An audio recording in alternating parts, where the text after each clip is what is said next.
सभी दर्शकों का बहुत बहुत स्वागत है देश न्यूज के खास कार्यक्रम पर्दाफाश में। मैं हूं आपके साथ निशा तिवारी। दर्शकों, पर्दाफाश में आज हम बात करेंगे गांव हफुआ की। गांव हफुआ चतुर्भुज जो कुशीनगर के सेवरही विकास खंड में स्थित है, वहां सरकारी सस्ते गल्ले की दुकान के आवंटन को लेकर एक गंभीर आरोप जो है इस वक्त सामने आया है। यहाँ पर सचिव और ग्राम प्रधान के बीच मिली भगत के आरोप लगे हैं, जिनके कारण चुनाव प्रक्रिया में गंभीर अनियमितताएं देखने को मिली। आपको बता दें, गांव में कोटेदार के चयन को लेकर दो उम्मीदवार थे। एक का नाम था रंगीला शाह और दूसरे का नाम था राज पांडे। उनका आरोप है कि इस चुनाव को निष्पक्ष ना कराकर बल्कि आपको बता दें 15 मिनट में बिना आधार कार्ड की जांच किए नाबालिग बच्चों को शामिल कर राज पांडे को यहां पर विजय घोषित कर दिया। इस पर रंगीला शाह के समर्थक ग्रामीणों ने एकत्र होकर तहसील मुख्यालय तमकुही राज पर उपजिलाधिकारी विकास चंद को एक शिकायती पत्र सौंपा। उन्होंने मांग की है कि चुनाव को निरस्त कर ग्राम सभा में मुनादी कराई जाए और सभी ग्रामवासियों के आधार कार्ड की जांच कर निष्पक्ष चुनाव कराया जाए। ग्रामीणों का आरोप है कि सचिव ने कोटेदार के चयन के लिए बिचौलियों के माध्यम से 1.5 लाख रुपए की मांग की थी। रंगीला शाह का कहना है कि पैसे ना देने के कारण एक पक्षीय निर्णय लिया गया जो न्याय संगत नहीं है और इसकी गहरी जांच की जानी चाहिए। आपको बता दें, हमारे संवाददाता कुशीनगर से अबुलेश अंसारी द्वारा जब उप जिलाधिकारी विकास चंद से संपर्क किया गया तो उप जिलाधिकारी ने पुष्टि की कि मामला उनके संज्ञान में आया है और शिकायती पत्र भी प्राप्त हुआ है। उन्होंने आश्वासन दिया है कि एक कमेटी गठित कर इस पूरे मामले की निष्पक्ष जांच की जाएगी। देखने वाली बात यह है कि क्या जांच होती है या नहीं। हम और अधिक चर्चा करेंगे इस मुद्दे पर। हमारे साथ लखनऊ ब्यूरो से ज्ञानेश जी, हमारे साथ अबुलेश अंसारी संवाददाता, हमारे साथ वरिष्ठ पत्रकार अहमद हुसैन इस वक्त हैं। आप तीनों का बहुत बहुत स्वागत है हमारे खास कार्यक्रम पर्दाफाश में। और सबसे पहले अबुलेश जी, मैं आपके पास आना चाहूंगी। जब आपने इस पूरी खबर को कवर किया तो वहां पे आप जब पहुंचे तो वहां पे क्या कुछ कहना है, जो उम्मीदवार यहाँ पे दो खड़े हुए थे, ग्रामीणों का क्या कुछ कहना है और अब तक इस पूरे मामले में क्या कुछ कार्रवाई हुई है, दर्शकों के साथ साझा करिए। निशा जी नमस्कार। मैं वहां पहुंचा तो यहाँ देखा कि लोग उग्र हुए थे और आरोप पे आरोप लगाए जा रहे थे कि जो प्रधान है, ग्राम प्रधान है, वो धांधली का आरोप लगा रहे हैं। और दूसरी बात ये रही कि उसमें नाबालिग ज्यादा अधिकतर बच्चे थे, जिसको उन्होंने बिना जांच किए, आधार कार्ड बिना जांच किए हुए बच्चों का गिनती करा दी, जो राज पांडे की तरफ जाता है। बिल्कुल। और निराला जी का आरोप है कि पहले नाबालिग बच्चों का हटाया जाए और उसके बाद गिनती शुरू की जाए, मगर यह सब नहीं किया गया और 15 मिनट में यह तय कर दिया गया कि राज पांडे विजय घोषित हो गए। बिल्कुल, क्योंकि यहाँ पे हम देख सकते हैं कि कितने सरपंच और सचिव की जो मिलीभगत वो स्पष्ट रूप से दिखाई दे रही है। ज्ञानेश जी, मैं आपके पास आना चाहूंगी। मेरा प्रश्न आपसे यह है कि क्या कोटेदार के चयन की प्रक्रिया नियमों और बेनियमों के अनुसार ही की गई है यहाँ पे या नहीं, क्योंकि हम देख सकते हैं। सबसे पहले आप दर्शकों को ये भी बताइए कि कोटेदार का जो चयन होता है, जो वोटिंग्स होती है, वो किस तरीके से होती है। सबसे पहले तो हमें ये समझना जरूरी है। बताना चाहूँगा, देखिए ये जो पूरी घटना है, जो आपने कुशीनगर का जिक्र किया और जो शहरी विकास खंड में स्थित है, यहाँ पर क्या होता है, कभी कभी जो राशन बांटने वाले होता है वो धांधली करता है। जब कई शिकायतें आती हैं तो फिर उसके जो ग्रामीण होते हैं शिकायत करते हैं, शिकायत के बाद में उसके लिए शासन में चाहे उप जिलाधिकारी हो या एसडीएम हो, वो लोग चयनित किए जाते हैं। एसडीएम, हालांकि मुखिया पूरा एसडीएम होता है और एसडीएम की देख रेख में ही चुनाव होता है कि भाई जो चुनाव प्रक्रिया है इसमें लोग आए और अपना अपना जो है वोटिंग करें, और वोटिंग के बाद में जो जिसकी वोटिंग ज्यादा होती है उसको जिम्मेदारी दी जाती है। लेकिन जैसा कि इसमें आरोप लगाया जा रहा है कोटेदार द्वारा कि भाई रंगीला शाह और जो राज पांडे हैं, चुनाव को निष्पक्ष नहीं करा दिया जा रहा। मात्र 15 मिनट में अगर बिना आधार कार्ड, बिना चेक कर रहे हैं और नाबालिग बच्चों से भी अगर उनको वोटिंग में शामिल किया जा रहा है तो ये गलत। अब बड़ा प्रश्न ये कि एसडीएम और एडीएम और डीएम क्या कर रहे थे। तो इन लोगों की जिम्मेदारी बनती है कि जो वहाँ पे शासन के अधिकारी हैं, जो जिले के जिम्मेदार अफसर हैं, उनकी देख रेख में होना चाहिए। और कहीं न कहीं ये मामला अगर उठाए तो जरूर इसमें गलतियां हैं, इसीलिए मुद्दा हम अपने चैनल के माध्यम से दिखा रहे हैं लोगों को। तो इसमें एसडीएम और एडीएम की जिम्मेदारी बनती है कि भाई जो जिसकी भी वोटिंग ज्यादा हो। दूसरी चीज, जो वोटिंग का एज है फैक्टर की 18 साल से ऊपर हो, वही वोटिंग कर पाएगा। अगर नाबालिग बच्चों से आप वोट डलाओगे तो उसका कोई मकसद नहीं है, कोई माने नहीं। तो ये सब चीजों को भी देखने की जरूरत है। अब हालांकि इस पूरी पड़ताल में एडीएम या डीएम से बात हो तभी चीजें निकल कर आ सकती है, लेकिन हालांकि जो संवाददाता है उन्होंने बात किया है और उप जिलाधिकारी ने कहा मामला संज्ञान में आया, अब इसकी जांच होगी। तो इसकी निष्पक्ष जांच होनी चाहिए और जांच में अगर ये गलत तरीके से ठेका दिया जा रहा है, इसको कैंसिल करके निष्पक्ष चीजें कराई जाए, बिल्कुल। ताकि जो उसका जो हकदार है उसको मिलना चाहिए। क्योंकि कहीं ना कहीं देखिए, जो 1 लाख रुपए की बात की जा रही है कि पैसे की डिमांड की गई और वो नहीं दिया गया, तो आए दिन शिकायत की जाती है और आरोप भी लगाए जाते हैं। बिल्कुल। आपने देखा कि उत्तर प्रदेश में किस तरीके से एंटी करप्शन टीम भी कहीं ना कहीं ऐसे लोगों को पकड़ने का काम करती है। या तो निशा ऐसे में एंटी करप्शन टीम को बताया जाता, तो कहीं ना कहीं अगर अधिकारी अपनी मनमानी करते तो भी बड़ा प्रश्न है। बिल्कुल। तो जिसका पलड़ा भारी होता है, अक्सर ऐसे जो मामले होते हैं उनके पक्ष में चला जाता है। जो बिल्कुल सही कहा आपने दबा ज्ञानेश कुचला जी। होता है, जो नीचे कमजोर व्यक्ति होता है, उसको कहीं न्याय नहीं मिल पाता है। बिल्कुल। तो योगी आदित्यनाथ की सरकार में ऐसे मामले या बहुत से ऐसे मामले हैं जिनको निष्पक्ष कार्रवाई होनी चाहिए। तो इस मामले को भी डीएम साहब को संज्ञान में लेकर और जो निष्पक्ष है उस पर कार्रवाई करना चाहिए। अगर नाबालिग बच्चों ने वोट डाला तो ये गलत है। जो इसमें 18 साल से ऊपर है वो वोट डालें और तब जाके डिसीजन हो पाएगा भाई कि किसको वोटिंग ज्यादा हुए। उसके आधार पर चयनित किया जाता है। एसडीएम और एडीएम की जिम्मेदारी बनती है कि भाई कोटेदार किसको अधिकृत करते हैं। फिर जाके फैसला होता है कि जो जीता उसको कोटा मिलता है। क्योंकि लगातार कोटेदार, मैं भी बता दूं निशा की, जो ये लोग कोटा लेने के लिए सारे तंत्र अपनाते हैं और जब ऐसी शिकायत भी आती है कोटा मिलने के बाद में कि राशन सही तरीके से नहीं देते हैं और घटतौली करते हैं, तो आम इस तरीके की शिकायतें आती है। आखिर बड़ा प्रश्न ये भी कि जब आप सरकार के ऐसे काम क्यों लेना चाहते हो, कहीं ना कहीं इनका भी लालच रहता है कि भाई काम हमको मिल जाए, फिर इसमें हम भ्रष्टाचार पूरी तरीके से पनपता है इसी वजह से। क्योंकि बिल्कुल, जब आपने सरकारी सही कहा काम मिलता ज्ञानेश है जी। तो उसमें घटतौली करते हैं, राशन सही समय पर नहीं देते हैं। तो इन कामों को लेकर शासन प्रशासन को सख्त रहना चाहिए और जो भी दोषी है उसके खिलाफ कार्रवाई होनी चाहिए। जी सर। बिल्कुल सही कहा। हमारे साथ अहमद हुसैन भी हैं, वरिष्ठ पत्रकार। मेरा आपसे प्रश्न यह है कि क्या चुनाव के दौरान आधार कार्ड की जो जांच थी वो आवश्यक थी? अगर थी तो फिर इसे अनदेखा क्यों किया गया? ये भी कहीं ना कहीं बड़ा प्रश्न यहाँ पे खड़ा होता है। जी निशा जी, मैं बताना चाहूंगा कि कल कुशीनगर जनपद के सेवरही विकास खंड के हफुआ चतुर्भुज ग्राम सभा जो है, उसकी भौगोलिक दृष्टि ये है कि उसके बाद बिहार प्रदेश शुरू होता है। जी। वहां जब यह चुनाव हो रहे थे, कोटेदार के लिए जो चयन प्रक्रिया चल रही थी, सबसे बड़ी नियमों को धजिया कर देने वाली बात यह रही कि जिम्मेदार लोग बगैर गांव में मुनादी कराए, बगैर ढोल बजाए, ऐसे ही एक पक्षी कार्रवाई किए और नाबालिग बच्चों को उन्होंने काउंटिंग करके और एक पक्ष को विजयी जितवा दिया। घोषित कर दिया, बिल्कुल। जो सरासर ही गलत था। इस संबंध में पूरे ग्रामवासी, कम से कम तो सैकड़ों के संख्या में महिलाएं, बुजुर्ग और नौजवान जिनकी उम्र 18 बरस प्लस हो चुकी थी, वह लोग तहसील परिसर में एकत्रित होने लगे। इस संबंध में हम लोगों के द्वारा उन लोगों से भी बात की गई। बिल्कुल। उन लोगों ने बताया कि सर ऐसे ऐसी समस्या हम लोगों के साथ हुई है। वहां प्रशासन भी उनकी मदद नहीं कर रहा था, तहसील जी। प्रशासन के लोग भी मदद नहीं किए, खाद्य एवं रसद विभाग से जो सचिव गए थे उन्होंने मदद नहीं किया। इस प्रकार लोकतंत्र की गला दबाकर चुनाव के सूचिता को तार तार किया गया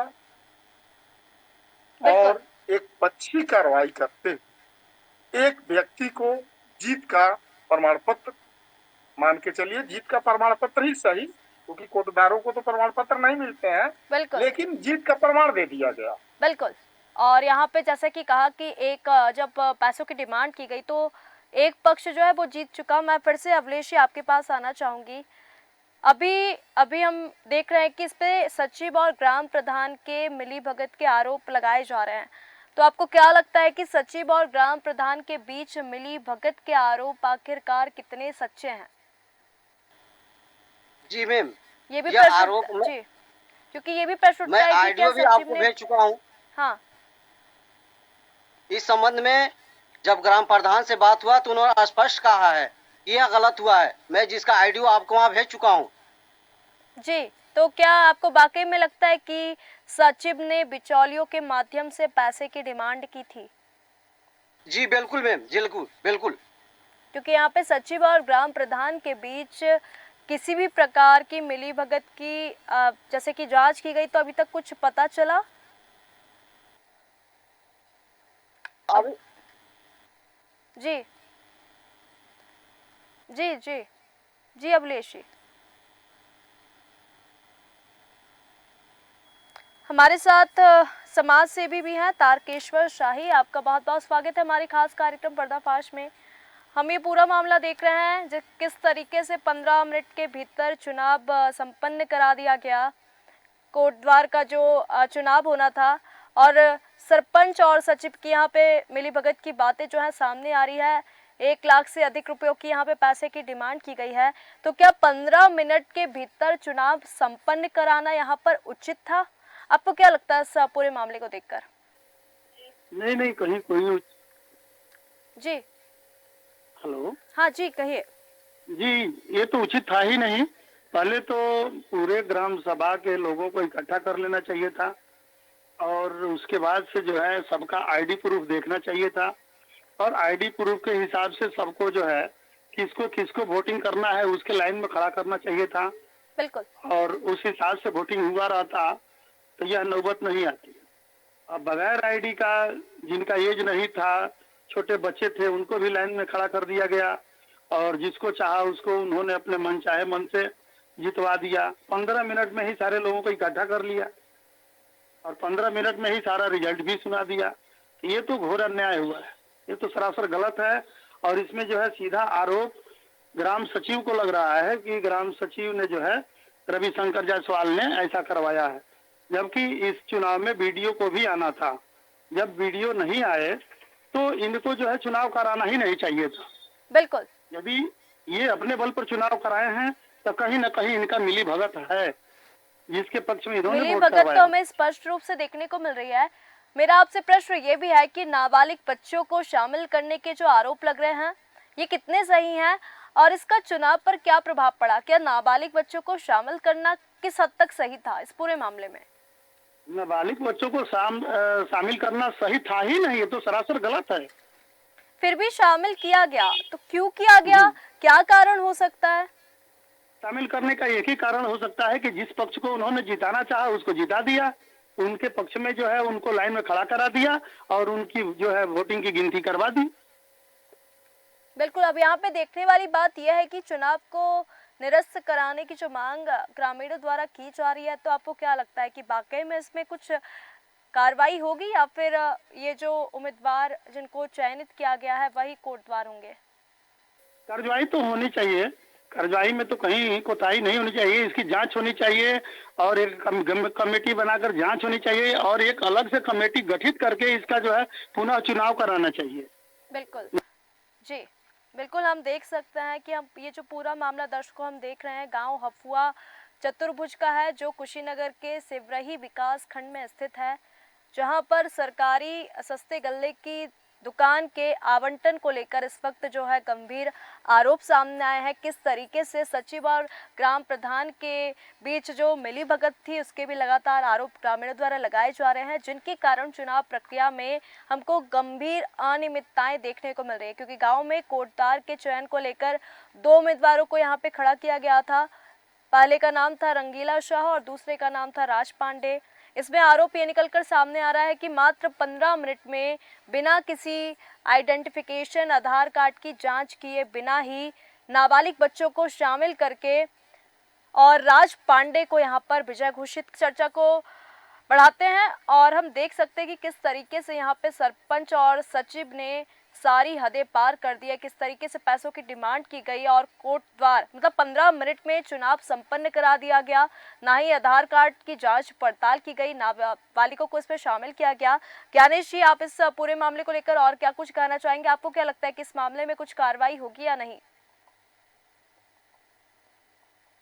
जो भी योजना है वो लगातार उनपे जो सेक्रेटरी हो चाहे ग्राम प्रधान हो, लगातार ये लोग ग्राम प्रधान जैसे बन जाने के बाद में लूट बेसोट का काम करते, इसी तरीके से सेक्रेटरी तो दोनों की मिली भगत रहती है। और जो बंदरबाट होता है, जो भी योजनाएं आती हैं, एक तो ग्राम प्रधान साइन करता है, दूसरा सेक्रेटरी करता है। अब जैसे कोटे की बात करते हैं, कोटे में भी इन दोनों का ही रोल होता है। अब इस पूरे मामले को अगर देखा जाए निशा, तो इसमें जो है एडीएम या एसडीएम को मौजूद होने की जरूरत थी कहीं न कहीं। और उसके बाद में इस पूरे जो चुनाव हो रहा था, इस पूरे चुनाव प्रक्रिया को कैमरे की निगरानी में होना चाहिए था, ताकि कहीं कोई धांधली ना हो पाए। लेकिन कहीं न कहीं अगर ये सारी चीजें नहीं हुई हैं, तो इसका मतलब ये है ना, क्योंकि आजकल वीडियोग्राफी अगर आप सच हैं तो वीडियोग्राफी के अंतर्गत होना चाहिए, क्या प्रॉब्लम है?